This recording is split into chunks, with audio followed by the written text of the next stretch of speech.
So how do you make donuts? Why are donuts called donuts? And why do they have holes? Tenokoto Katawa. Hello everyone, my name is Lloyd and I'm local. Come and join me inside Crazy Cakes and Donuts.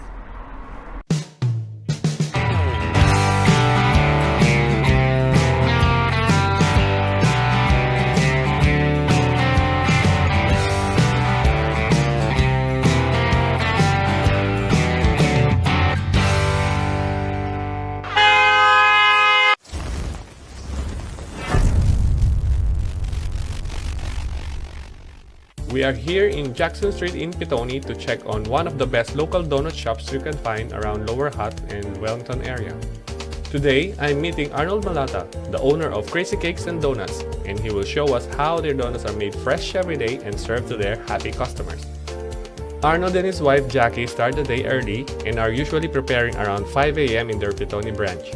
They normally make around 350 pieces of donuts every day. And sometimes more due to special orders for both of their shops in Pitoni and Manor Street in Wellington CBD.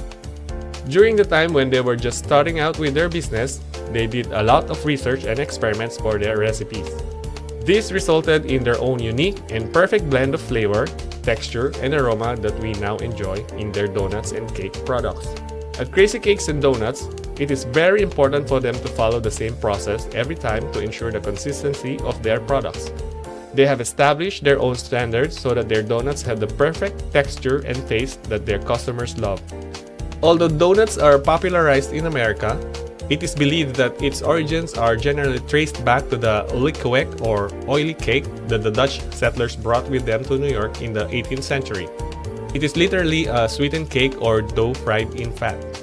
Some claim that they put nuts in the middle of the dough before frying since the center is not always cooked properly. Others said that the captain of a merchant ship punched a hole in the center to cook it evenly and used spices and nuts to add flavor to it. These fried cakes were later on called donuts. The traditional spelling of donut is D-O-U-G-H-N-U-T,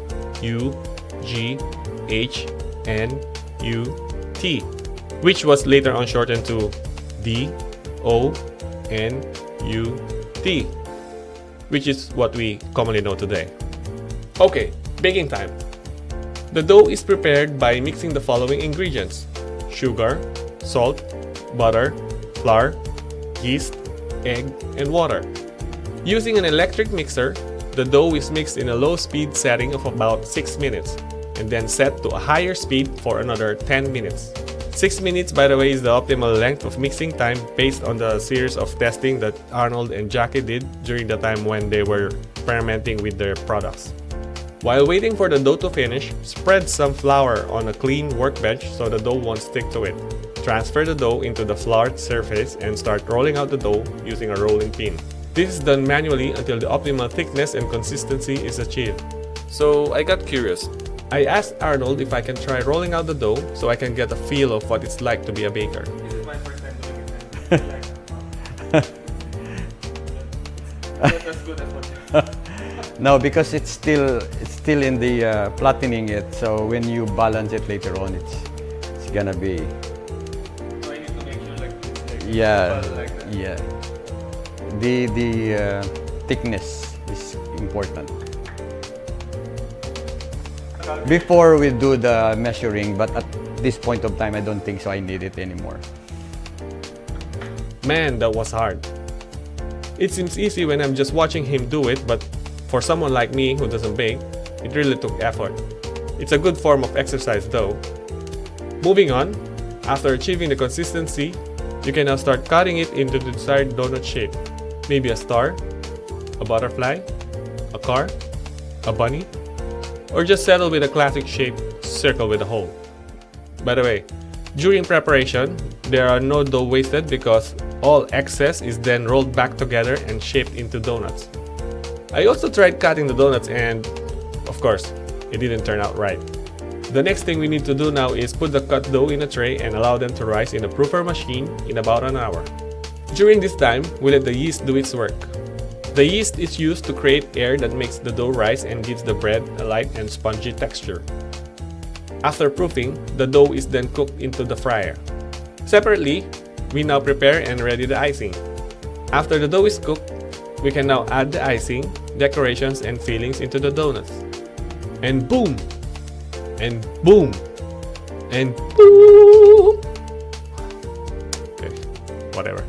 Homemade fresh donuts now ready to serve.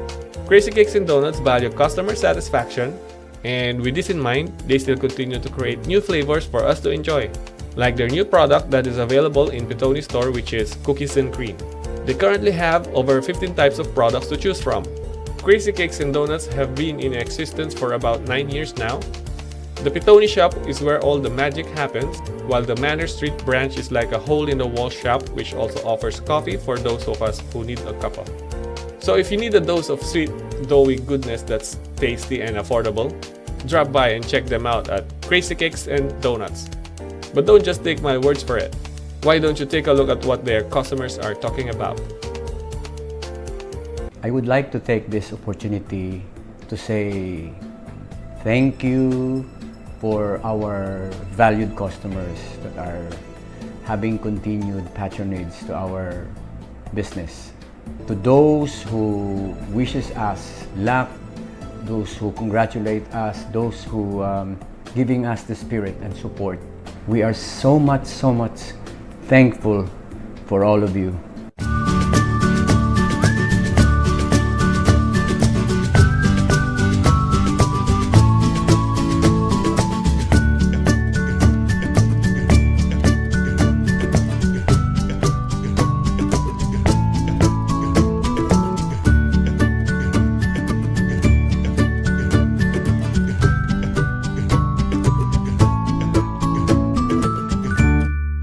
That's a kind of thing that